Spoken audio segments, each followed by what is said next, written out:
All I had was an idea. Hi and welcome along to Arsenal Fan TV. We're live here today at Emirates Stadium. We're with some fans from Norway. What do you think of the North London derby today? What do you think of the performance today? What do you think, sir? Good.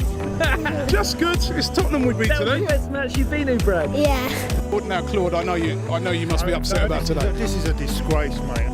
Because I've had enough of all of you. And it's embarrassing. My mum's Wenger in. Is she mad? It's time to go!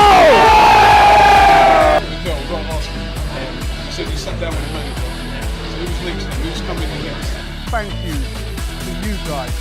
1 million subscribers. We have achieved it. We have got to 1 million.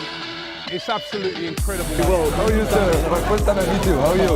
You okay? Very nice to meet you. I know you very much because you became very famous, much famous than No, don't say that.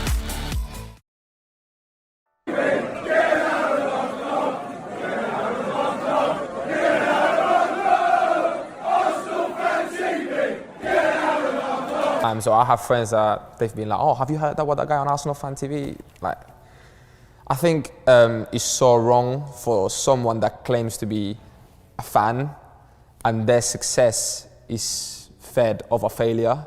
So how can that be a fan?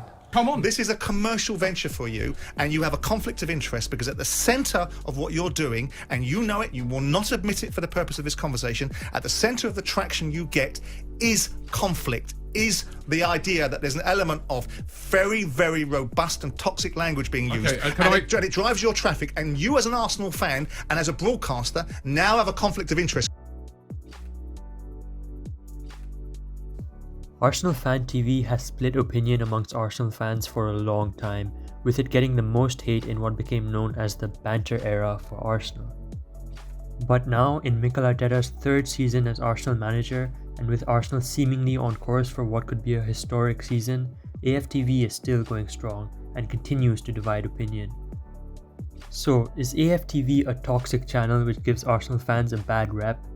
Or is it just doing its job of giving the fans a voice, who are of course the most important part of any club? Let's dive in. To understand how AFTV started, I watched Robbie's TED Talk, which I recommend you guys watch because it's interesting to see his journey. His idea was to set up an Arsenal fan channel to give the fans a chance to have their say about their team. His friends laughed off his idea when he consulted them. He finally found someone who believed in his idea, and they joined forces to record Arsenal fans.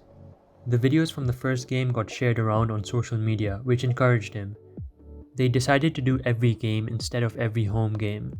Thousands of videos later, and 9 years down the line, Arsenal Fan TV has 1.53 million subscribers, a loyal fan base, a successful merchandise shop, and awards such as winner of the best overall football content creators. Not only that, but they've been recognized by mainstream media channels like Sky Sports and have been invited for segments on these shows such as Soccer AM. Even Robbie couldn't have imagined what a success AFTV would be and the impact it would have. But it hasn't been a smooth journey. In fact, it's been the opposite.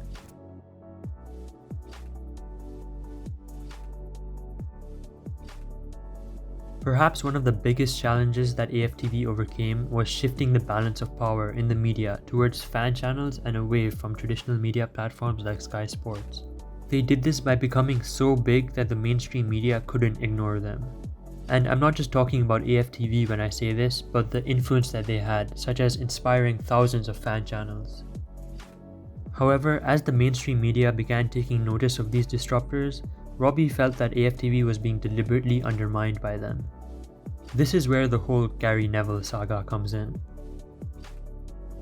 On Sky Sports, Gary Neville said, "I walked out the Chelsea ground yesterday and there was a couple of these Arsenal Fan TV camera things everywhere, and to be honest, it was embarrassing listening to it and watching it." Robbie responded with a video saying that the fans deserved a voice. And it's the very reason I formed Arsenal Fan TV in the first place, because I wanted to give fans of Arsenal Football Club a voice. And, you know, listen, the platform's grown and it's gone from strength to strength. And I'm not going to sit here and say that everything we do is perfect, because it's not perfect. But we try to give fans a voice.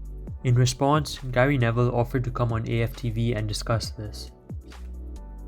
In the showdown, Robbie said he feels looked down upon in the media and undermined by mainstream pundits because they are just fans and not being paid for their opinion. Gary Neville disputes this, saying it's an opinion thing. The video ends with mutual respect, and Gary Neville has featured on the channel since then. In his TED Talk, Robbie describes this moment as the catalyst for when the established media started to respect them. There was a real respect for both sides, because I respect these journalists, I really do, but then they started to respect us, and I think that was kind of the catalyst for a lot of journalists now and people in the established media starting to say, you know what, these guys are doing something really good. They started being invited on mainstream media channels like Sky Sports to give their opinions, along with other fan channels.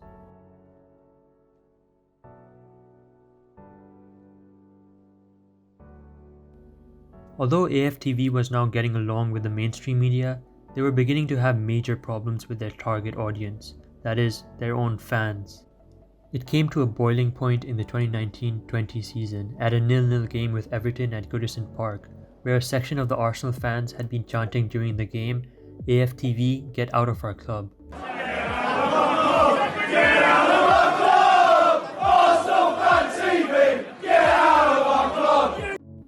After the game, fans confronted Robbie and the AFTV crew. In response, Robbie made a video called "Time to Get These Thugs Out of Football." And try and bully people and intimidate people. It won't work with me. Let me get that very plain. They obviously don't know me. It don't work with me. And personally, I respect that. He could have easily bowed down to the pressure and the fear which was caused by so-called fans who tried to intimidate and bully him and stop coming to games. But instead, he stood up for what he believed in, which was giving the fans a voice, and I think he deserves a lot of credit for that. An important phase for the channel, which Robbie mentions in his TED Talk, is the lockdown era. For years, Robbie and the AFTV crew had been traveling up and down the country to do interviews outside the stadium with fans. So when a lockdown was announced and the fans were not allowed inside stadiums, you could see the problem it created for AFTV, as interviews outside of games was the most popular form of videos for them. They came up with the idea of a watch-along with fans. This turned out to be a huge success. When lockdown ended, they were able to go back to games and get interviews outside the stadiums again, but they also continued with the watch-alongs because they were so successful. So they adapted well to the situation and deserve credit for it. Although AFTV has faced a lot of negativity since it started, one of the main reasons Robbie was probably inspired to keep going forward with the channel was the amount of love he's received, even from international fans. After all, he was one of the first people to give international fans a platform to voice their opinions and made them feel a part of the Arsenal community.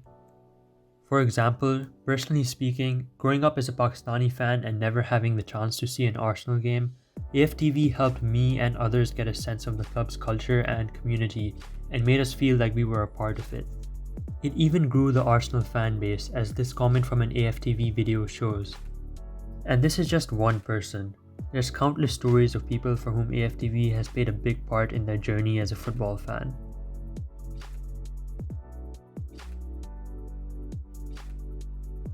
This season, Arsenal have been doing amazingly, and it seems this has contributed to AFTV receiving less hate. After all, the peak of the hate they received was in the 2019-20 season, when Arsenal were struggling. I think the main criticism of AFTV is that they profit from Arsenal's failure. This criticism may have some truth to it, as the majority of AFTV's most viewed videos are interviews of angry fans after games Arsenal have lost. But then again, how is that their fault? One thing is for certain, nobody can argue about their success.